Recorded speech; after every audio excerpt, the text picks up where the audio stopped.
Welcome to In the Green Chair, an interview series by Relay Education. In each episode, we sit down with a professional who's working the green economy to learn about their story.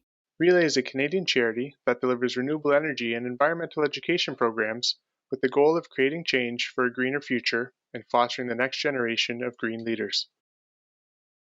Throughout the series, you'll hear from professionals across a wide range of fields and sectors who all work in what we consider to be a green-collar career. I'm your host today, and today I am joined with my co-host Andrew. Hi, Andrew. Hi, Ade. My name's Andrew. I'm the Green Careers Program Manager at Relay Education. Today's guest in the green chair is Candace Campo. She is a storyteller, anthropologist, educator, visual artist, and co-owner of Talaysay Tours, which provides eco-tours in Vancouver. Welcome to the show, Candace.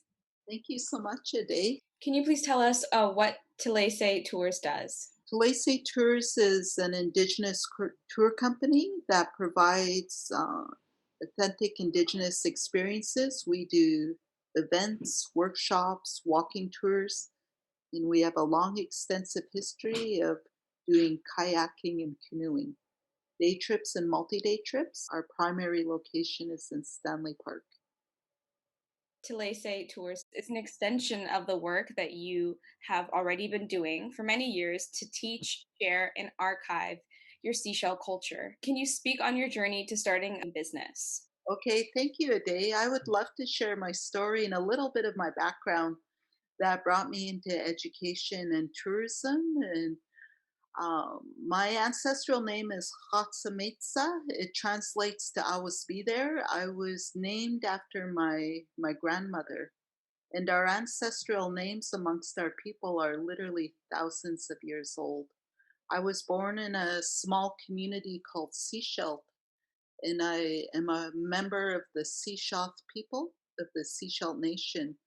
Our people have lived in this region for thousands of years. So when I was born on a reserve in 1973, I was born into an Indigenous family.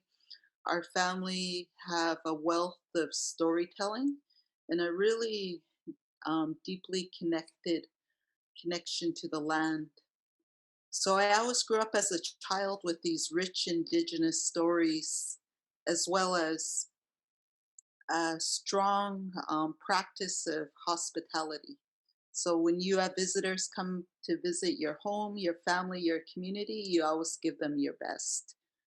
Education was extremely important to our family and our people.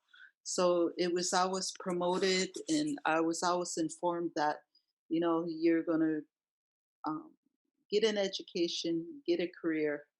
And I never doubted it. So I went to school, I studied anthropology, and I first got my degree in anthropology.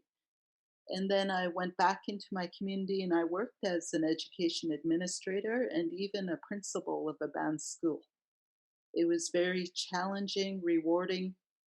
And as I was more involved in the school, I really realized I loved being with the students.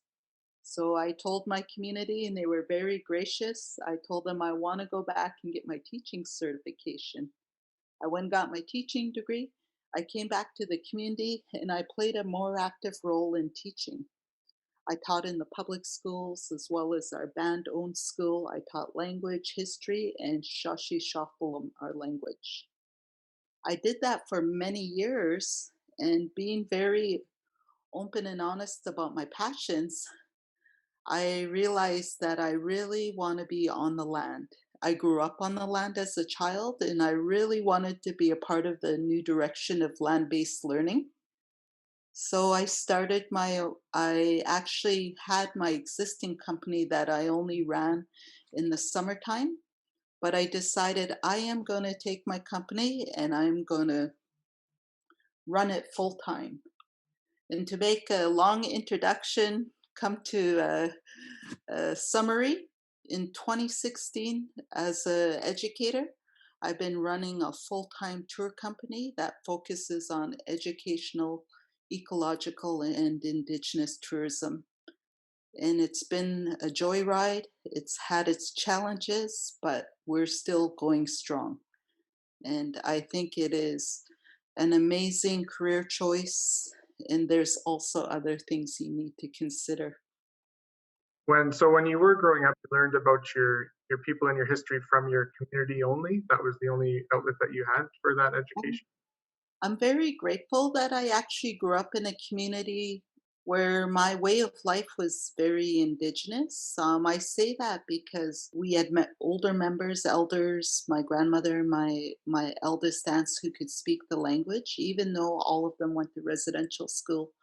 And I grew up on the land. I grew up fishing in the summer with my family, picking berries, harvesting from the intertidal zone because we have this saying in our culture, when the tide is out, the table is set.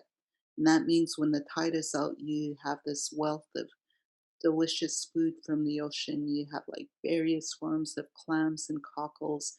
You have sea vegetables. You have like the Dungeness crab, still today my all-time favorite food. Um, so I grew up with this really rich indigenous diet. I believe I was very strong as a result. Those times have changed. There's been enough changes to our local region, to the environment, to the water, that harvesting those indigenous foods are becoming very reduced and or not available at all because of the pollution in the water. And the values associated with development is more important than sustainability. Is there any seashell story that you could share on humans' responsibility and relationship with the environment? I would love to share a story with you today. This story is a collective story. So, where we had collective properties, a story is also considered a property, and sometimes many tribes would share one story. It was long ago, it was springtime, and all of the Tachalmilch, all of the animals were in the forest and they were busy. Everybody was happy because it was one of the first days in spring that the sun was coming out. So of course everybody was productive. They were working. Skalmilch, human, was working. Mayok, grizzly bear, he was big and strong and he was like doing his thing and cleaning up the forest. Chickadee was out, Hopate was out, deer, and everybody was working except there was one person, one animal who wasn't working. That was Raven. Raven, he did not really like to do any physical work, so he was perched up in the cedar tree and he was yapping and he was trying to get everybody's attention, but they all had so much work to do, they just ignored Raven. Often people, they would ignore Raven, but he would not give up. He really wanted to get everybody's attention. So he was like thinking of a plan and he came up with the idea. And his idea was that he was going to get everybody to engage in a game. And he heckled some more. He was trying to convince people, let's play a game. No one would listen to him. They kept working.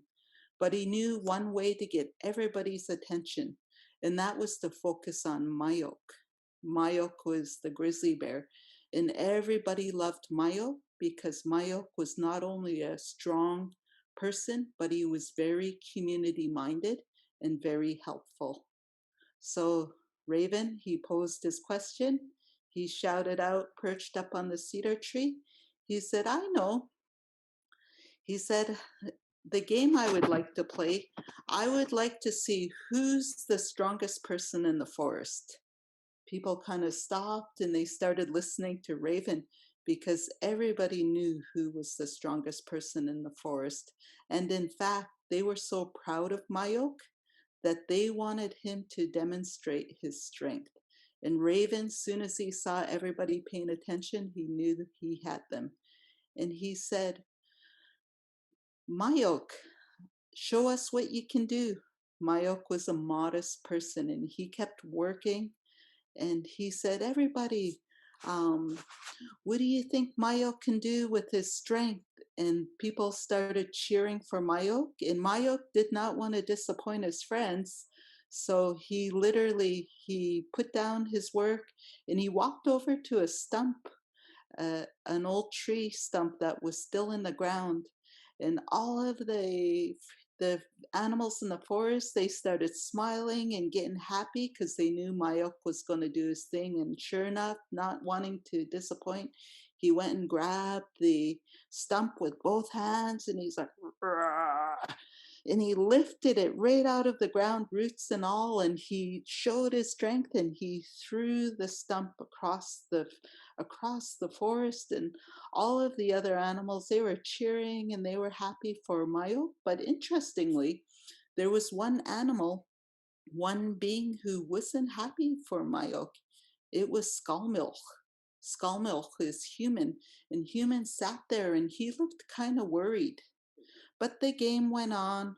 Raven was like just in his zone. He pointed towards Hopate and he said, Hopate, show us what you can do. And already by that time, the game was on. And without hesitation, Hopate, dear, she just did one leap. She hit the ground. And sure enough, she was like 10 feet in the air. And when she came down and she so gracefully and swiftly hit the ground again, and when she jumped up, she was literally 12 feet in the air. And people cheered for her. People were so happy. Everybody liked deer. Guess who was not cheering? Skullmilk. Skullmilk wasn't cheering at all. He actually had sweat on his brow and he looked really nervous, but the game went on. Raven was up in his tree and he said, Chickadee, show us what you can do. And Chickadee, the beautiful little singing bird, she was already perched up on the top of Polanai, the Douglas fir tree. And she just leapt off the branch and she flew down and she flew really fast. But before she got to the ground, she swooped up and she flew all the way to the top of the tree. And when she got to the top of the tree, she sang the most beautiful song you could ever hear. It was truly music to the ears. Everybody cheered. Chickadee was such a beautiful singer. She was so appreciated. But there was one person not cheering. And Raven targeted him and went straight for Human and said, Human, what can you do? He even said it with doubt. And Human was sweating. He was starting to shake. His eyes were getting really big, and Raven kept heckling him and heckling him. And when the other animals realized that Human was upset, they tried to step away and diffuse that awkward, tense situation. But Raven would not relent. So the other animals actually, they started returning to their tasks in their work, but Raven heckled and hammered Human. And before anybody noticed, Human and his moment of anger and rage and frustration, before anybody noticed, he picked up his bow and he picked up his arrow and he pulled his arrow back and he released it in sheer anger, and it flew across the forest and it hit Bear in the chest, and the arrow pierced right into his chest and hit his heart. And Bear, Mayok, he fell to the ground, and that day Mayok died in the forest. All of the other animals, they left Human alone and they traveled deeper into the forest. And that's why to this day, Human lives alone. Wow. In true Indigenous fashion, story ends abruptly. Wow, that was awesome. I found myself leaning closer and closer. That was I very was so like mesmerized. expensive. Thank you so much for that. That was great. I can't get that story out of my head now. Is the moral of the story, are we pushing nature away? So when I look at that story, my hope is for us to see that we are actually connected. We just may have lost our way. Really, our stories are educational. It's like about interconnection, relatedness, but it's like as a storyteller, it's not for me to make meaning for you. It's for you to to find meaning, and you'll hear the story again, and you may be at a different stage of your life, and you may start thinking of that story in a whole new way. And there's stories I've heard. When I first heard them, I did not like them. It's about a young woman being isolated and discommunicated who um, but as I got older, I got to understand she's the hero, and she really is the hero. But it's a story of reconciliation where a group of people can recognize that they've wronged an individual, and the story shows that individual going off and living independently in isolation. But she's such a good person; she's successful, and she comes back with her children, and she saves the people who are so destitute. And you could think in my younger years why I was so mad that they treated her so unjustly. It took a little bit of growing up and maturity to show that the story is really about a people recognizing they made a very terrible mistake. And in the natural law, she did well, and she, because she was such a good person, came back to help them in their most destitute time. So it's the people saying we're humbled. So, It's a really interesting thought that it can, the one story can have many different meanings depending on who you are and your own experiences, and also what stage in your life you're at. yes, yeah. Wow.